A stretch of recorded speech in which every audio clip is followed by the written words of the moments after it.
अस्सलाम वालेकुम। वालेकुम अस्सलाम। की कर रहे हो? अंडे बेच रहे हैं। कितने का अंडा? 50 का है। 50 का एक? हाँ।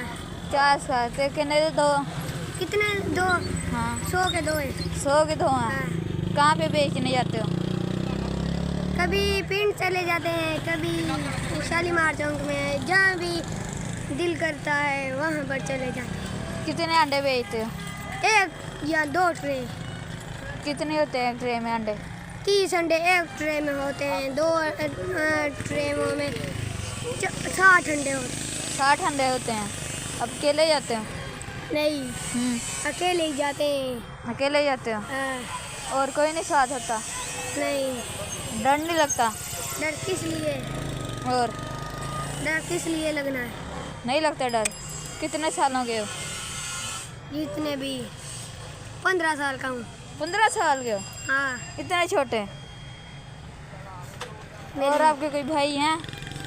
नहीं। हैं? कितने? जितने कितने हैं? 5 हैं। 5 हैं। हाँ। आपके साथ कोई नहीं जाता?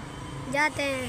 कौन कौन जाता है? दो, वो भी अलग अलग जाते हैं। अलग अलग जाते हैं? वो भी अंडे बेचते हैं? हाँ, क्योंकि ऐसे अंडे इकट्ठे नहीं ना बिकते। अच्छा। बात है।